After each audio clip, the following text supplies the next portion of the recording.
여러분 안녕하십니까? 5월 12일 목요일 뉴스투데이 강원입니다.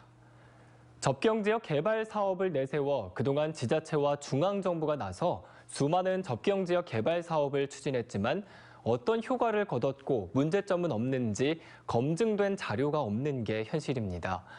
춘천 MBC가 나라살림연구소에 이들 접경지역 강원도 6개 시군의 사업을 분석 의뢰했는데 완료율은 낮고 사후 관리마저 미흡한 것으로 드러났습니다. 허주희 기자의 보도입니다. 그동안 민간인 출입이 금지됐던 DMZ 평화의 길 인제 구간. 70여 년 만에 다음 달 민간에 개방됩니다. 총 46km, 탐방 시간은 3시간으로 대부분 차량 이동 구간입니다. 120억 원이 넘게 투입되는 소양호 빙어체험마을은 내년 개장을 앞두고 있습니다. 이렇게 추진되는 사업이 있는 반면 사업 계획 목록에 이름을 올렸다가 시작조차 못한 사업도 수두룩합니다.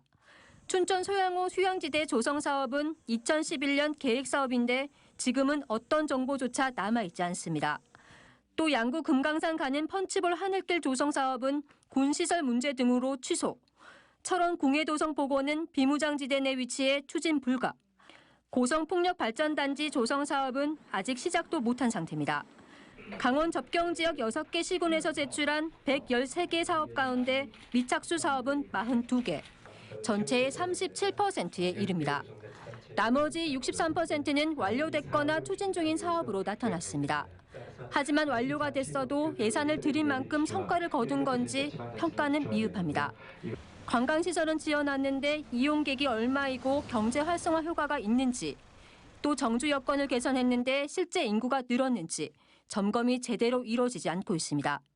평가에 따른 새로운 추가적인 투입, 추가적인 사업 이런 것들이 계획되지 못하고 있는 것, 이런 게 좀 문제라고 볼 수 있겠습니다. 2019년 기준 행정안전부가 총괄하는 범부처 접경지역 계획사업은 추진율이 더 낮습니다. 총 141개 사업 가운데 완료된 건 전체의 16%인 22개뿐입니다. 절반이 넘는 55%는 국비 확보와 남북관계 문제 등으로 시작도 못하고 있습니다. 88억으로 시작해서 현재는 이제 555억 규모로 많이 늘어난 상황입니다. 새 정부 안에서도 이 접경 지역의 그런 열악한 상황을 개선할 수 있도록 매년 수립되는 수백억 원 규모의 접경 지역 발전 종합계획. 실행하지 못한 원인을 분석해 시행착오를 줄이지 않는다면 장밋빛 구상에 그칠 수밖에 없습니다. MBC 뉴스 허주입니다. 지난 2018년 국방부가 위수 지역을 사실상 폐지하면서 접경 지역 경기 침체는 어제 오늘의 문제는 아닙니다. 인제군은 평화 지역 경기 활성화를 위해 100억 원이 넘는 자금을 투자해 민관군 상생 사업을 추진하고 있습니다. 이승현 기자의 보도입니다. 한때 천도 라스베이거스로 불릴 만큼 번성했던 곳, 인제 서하면 천도리. 점심시간이 다가오지만 거리는 사람을 찾아보기 힘들 만큼 한적합니다. 1980년대 성행했던 나이트클럽의 불 꺼진 낡은 간판에서 번성의 흔적을 찾아볼 수 있을 뿐입니다. 주민들도 이제 장사를 해야 되니까 그 생활상도 좋았었고 또 오죽하면 뭐 개가 돈을 물고 다닌다 할 정도니까는. 주민들은 과거 이곳이 명동거리 부럽지 않을 만큼 사람과 돈이 넘쳤다고 회상합니다. 2,200명 정도 되는 걸로 알고 있는데 옛날에는 한 3,500명 됐었단 말이에요. 옛날에는. 그러니까 인구도 많이 줄었어요. 그리고 젊은이들도 없고. 당시 천도리 상경기를 이끈 이들은 외박과 외출을 나온 군인들. 한국전쟁 이후 군부대가 위치한 접경지역, 즉 위수지역을 벗어나기 시작한 1980년대부터 천도리는 서서히 잊혀진 마을로 전락했습니다. 이곳에서 40년째 군장점을 운영하는 상인은 방문객이 10분의 1로 감소하기까지 위수지역의 완화를 탓하기보다는 시대의 변화를 따라가지 못한 자신들의 탓이라며 한숨을 내쉽니다. 용사들이 나와서 여행거리 즐길 데가 없어, 여기가요. 이런 가운데 지난 2018년 국방부는 사실상 위수지역의 폐지를 결정했습니다. 80년대 천도리가 겪었던 시련이 접경 지역 전체로 번진 겁니다. 군 장병 의존도가 높은 현실을 자각한 인제군은 민관군 상생 사업을 내세워 군부대 인근 마을에 114억 원을 투입했습니다. 제2, 제3의 쇠락한 천도리를 막기 위해 상가 900여 곳을 정비하고 소상공인 경쟁력을 높이는 데 모든 행정력을 쏟아부었습니다. 군인들이 뭘 원하는지를 생각하고 거기에 대한 콘텐츠와 서비스나 이런 제공을 해줘야 되는 거지 위수 지역만 풀지 말라고 제기할 수는 없습니다. 국방개혁 2.0에 따른 군부대 재편과 군납 경쟁 입찰제 강행에 이어 군 장병에게 휴대폰까지 지급하는 국방부 정책은 접경 지역 경제에 직격탄으로 다가오는 게 현실. 인제와 철원, 화천, 양구, 고성 등 접경 지역 지자체와 주민들도 무조건적인 반대나 반발보다는 군 장병과 상생, 발전할 수 있는 묘안 찾기에 주력하고 있습니다. MBC 뉴스 이승현입니다. 강릉시가 경포호 주변의 상습 침수 피해를 줄이기 위해 난설언로 농경지 일대에 물을 저장할 수 있는 유수지를 만드는 사업을 추진하고 있습니다. 하지만 토지 보상 과정에서 일부 소유주들이 반발하면서 갈등이 커지고 있는 상황인데요. 이윤 기자가 취재했습니다. 농경지로 가득한 강릉시 난설온로 주변입니다. 토지 수용을 중단하라는 내용의 현수막이 여기저기 걸려 있습니다. 강릉시는 상습 침수 지역인 경포호 주변의 수해를 줄이기 위해 이 일대 농경지를 매입해 물을 저장할 수 있는 유수지 조성 사업을 추진하고 있습니다. 사업 면적만 60만 제곱미터에 달하고 사업비는 토지 보상비 등을 포함해 495억 원을 투입할 계획입니다. 그런데 토지 보상 과정에서 일부 토지 소유주들의 반발을 사고 있습니다. 가장 큰 이유는 재산권이 침해된다는 것. 수년간 난설온로 일대 토지가 올림픽 특구로 묶여 개발이 제한됐다가 2020년 해제되면서 재산권 행사가 가능해졌는데 다음 해 유수지 사업 부지로 결정돼 재산권 행사가 또다시 막혔다는 겁니다. 또 사업 예정 부지를 모두 수용하려면 강릉시의 예상과는 달리 실제 토지 보상비만 900억 원이 들어 예산이 낭비될 거라고 덧붙였습니다. 토지 소유주들은 재산권을 제대로 행사해보지도 못한 채 강릉시의 일방적인 사업 추진으로 쫓겨날 위기에 놓였다며 유수지 조성 사업 계획을 철회해 줄 것을 촉구했습니다. 토지 강제 수용을 위한 행정폭력의 사전 작업일 뿐입니다. 이로 인해 토지 소유주들은 본인 토지의 소유에서 개발 행위는커녕 가진 집과 상가, 토지에서 쫓겨날 처지가 되었습니다. 강릉시는 아직 사업이 초기 단계여서 공식적인 인터뷰는 어렵다며 서면으로 입장을 전했습니다. 토지 보상 협의에 찬성하는 소유주만 감정평가 후 보상 절차를 진행하고 있고 보상 협의에 반대하는 소유주는 감정평가를 시행하지 않고 있다고 밝혔습니다. 또 일부 소유주들이 주장하는 900억 원의 토지 수용비는 과다하게 책정된 거라는 입장입니다. 강릉시는 올해 9월까지 토지 보상 협의를 마치기로 했지만 현재까지 필지의 절반가량만 보상이 완료되는 데 그쳐 좀처럼 속도를 내지 못하고 있습니다. MBC 뉴스 이용입니다. 이번 6일 지방선거에서 여야가 가장 공을 들이는 지역은 바로 원주입니다. 인구가 가장 많은 데다가 도지사로 출마한 이광재 의원의 지역구여서 국회의원 보궐선거도 함께 치러지기 때문인데요. 하지만 강원권 MBC 3사의 여론조사 결과를 보면 원주의 민심은 결코 단순하지 않습니다. 그만큼 원주 민심을 얻기 위한 양당의 선거 전략과 셈법도 복잡한 상황입니다. 권기만 기자가 보도합니다. 강원도지사 후보 지지도에서 더불어민주당 이광재, 국민의힘 김진태 후보가 오차 범위 안에서 접전을 벌이는 것으로 나타났지만 지역별 차이는 컸습니다. 강릉 삼척권역에서는 김진태 후보가, 원주 권역에서는 이광재 후보가 더 많은 지지를 받았습니다. 특히 원주권에서 이광재 후보가 절반 이상, 상대보다 10%포인트 이상 많은 지지를 받은 점은 원주시장, 원주갑 국회의원 여론조사에서 여야 후보 지지도가 박빙으로 나타난 것을 감안하면 주목할 만합니다. 지지하는 정당 후보의 표를 몰아주는 것이 아니라 후보에 따라 교차 투표를 할 수 있다는 것이 여론조사에서 확인된 겁니다. 여야 정당과 후보들은 복잡한 원주 표심을 어떻게 공략할지에 집중하고 있습니다. 더불어민주당은 원주를 가장 잘 아는 후보들의 시너지로 표심을 공략하겠다는 전략입니다. 민주당 후보들은 공통점이 있습니다. 원주 지역을 누구보다 잘 알고 현안에 대해서 함께 고민했던 분들이기 때문에 셋이 함께 한다면 원주 지역 발전을 크게 앞당길 수 있을 것이고 이러한 부분을 어필해 나간다. 국민의힘은 변화를 원하는 시민들의 뜻이 확인된 만큼 이를 실현할 수 있는 능력을 증명해 보이겠다는 구상입니다.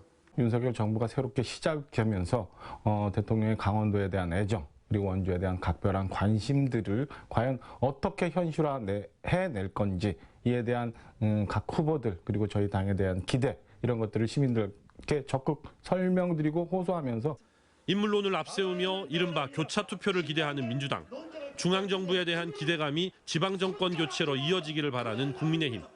양당의 선거 전략과 기대는 다를 수 있지만 원주의 표심이 강원도 전체 선거 판도에 가장 중요한 영향을 미칠 것이라는 분석에는 여야 모두 이견이 없습니다. 지난 대통령 선거를 기점으로 진보에서 보수로 선회한 원주의 표심이 지역구 국회의원이 출마한 도지사 선거와 삼선 시장이 나선 국회의원 보궐선거 등 지역 주요 인사들이 대거 출마한 이번 선거에서 어떻게 나타날지 관심이 집중되고 있습니다. 이번 여론조사는 강원 MBC 3사가 리얼미터에 의뢰해 지난 5일부터 이틀 동안 실시했으며 자세한 사항은 중앙선거 여론조사 심의위원회 홈페이지에서 확인할 수 있습니다. MBC 뉴스 권기만입니다. 강원도는 국제관광과 양양공항 4개국 무사증 재개에 따라 코로나19 발생 이후 2년 만에 처음으로 동남아 4개국을 대상으로 특별 세이즈단을 구성해 관광 홍보에 나섭니다. 오는 13일부터 17일까지 싱가포르와 말레이시아에서 현지 언론 매체와 여행업계, 항공사 관계자를 초청해 다시 만나는 강원을 주제로 한 상품 개발 상담회를 개최합니다. 6월에는 24일 플라이 강원 필리핀 재취항과 연계해 필리핀 박람회에 참가해 강원 관광의 매력을 알릴 계획입니다. 올 4월 강원도의 고용률이 소폭 증가한 것으로 나타났습니다. 강원지방통계지청에 따르면 4월 기준 강원도 고용률은 62.6%로 지난해 같은 달보다 0.4%포인트 증가했습니다. 취업자 수도 81만 6천 명으로 1년 전보다 8천 명이 늘어났습니다. 특히 농림어업 분야에서 취업자 11,000명이 늘어 증가폭이 가장 컸고 도소매, 숙박, 음식업과 건설업은 각각 8,000명씩 감소한 것으로 나타났습니다.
반려견을 돌려주지 않는다는 이유로 50대 친모를 살해하려 한 35살 강모 씨에게 법원이 실형을 선고했습니다.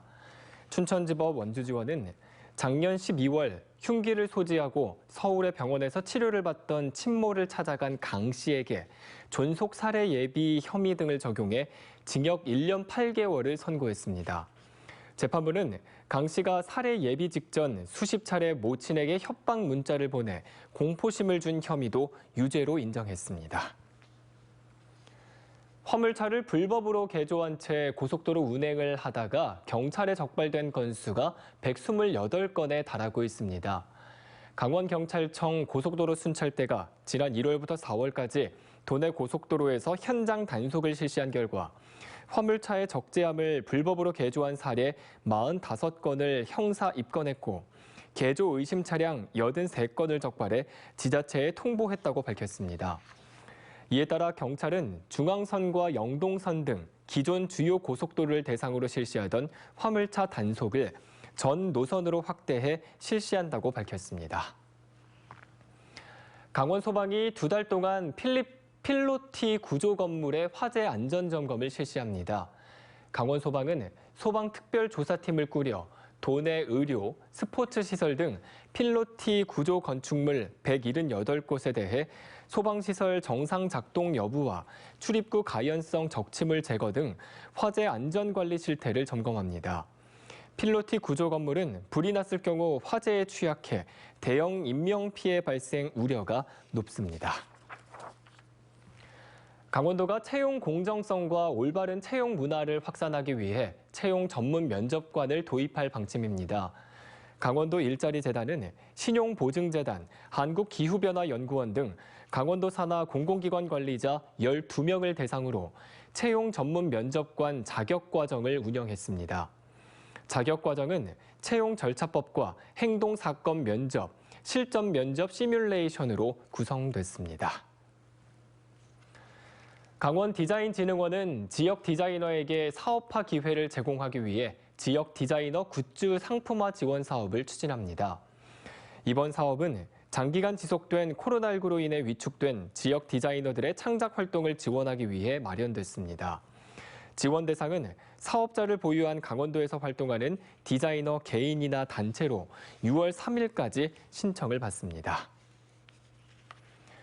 원주와 춘천을 뺀 강원도 내 모든 시군이 소멸 위험 지역으로 분류됐습니다. 한국고용정보원은 지난 3월 속초시가 새롭게 소멸 위험 지역으로 포함되면서 전체 16개 시군이 소멸의 대비가 필요한 소멸 위험 지역으로 분류했다고 밝혔습니다. 원주와 춘천은 위험까지는 아니지만 소멸 주의 지역에 해당합니다. 고용정보원은 일자리가 수도권에 몰려 청년층 유출이 많아지면서 지역 소멸이 가속화하고 있다고 분석했습니다. 지역 소멸 위험도는 지역의 20에서 39세 여성 인구를 65세 이상 인구로 나눈 수치에 근거해 저위험, 정상, 주의, 위험, 고위험까지 모두 5단계로 나눕니다. 춘천시가 여름 휴가철을 앞두고 수상 레저 사업장 안전 점검에 나섭니다. 춘천시는 지역의 수상 레저 업체가 45곳이라며 레저 기구의 안전성과 안전 요원의 자격, 구조 장비의 관리 실태 등을 점검할 계획입니다. 만약 중대한 결함이 발견되면 운영을 중지하고 불법과 무허가 시설의 경우 고발 조치할 예정입니다. 또 안전사고를 막기 위해 수시로 호수와 주변 지역을 순찰할 계획입니다.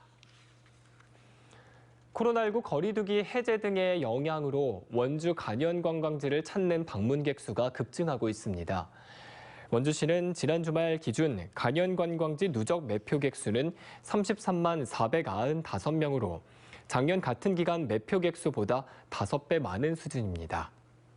이미 작년 1년 동안의 입장객 수를 넘어섰고 매표객의 90%가 외지 관광객인 것으로 나타났습니다. 2018년 출렁다리 개통 이후 간현 관광지를 찾은 누적 관광객은 330만 명을 넘긴 가운데 원주시는 거리두기가 해제되고 본격적인 행락철이 시작되면서 방문객은 더 늘어날 것으로 예상하고 있습니다. 동해상공회의소가 동해안 국제여객 수송 제한 해제를 정부에 건의했습니다. 동해상인은 지난 3월 31일 러시아 교민 73명의 특별 수송을 위해 한러1 페리가 동해항에 입항한 것을 계기로 해외 여객 수송 제한 전면 해제 전이라도 교민 수송이나 국내 체류 러시아인의 귀국 지원 등을 위한 동해안 국제 여객 수송을 허용해 줄 것을 건의했습니다. 또 정부가 6월 1일부터 제주공항과 양양공항에 외국인 무사증 입국을 허용한 것을 지방공항에 대한 실험적 해제 조치로 이해하고 있다며 항만에 대해서도 유사한 해제 조치가 이루어져야 한다고 덧붙였습니다. 유네스코 미식 창의도시 가입에 도전하는 강릉시가 내일 오후 3시 명주예술마당에서 2022 강릉시 국제 미식 포럼을 개최합니다. 비대면 형식으로 진행되는 이번 포럼에는 강릉시 외에 미식 창의 도시로 먼저 지정된 전북 전주시와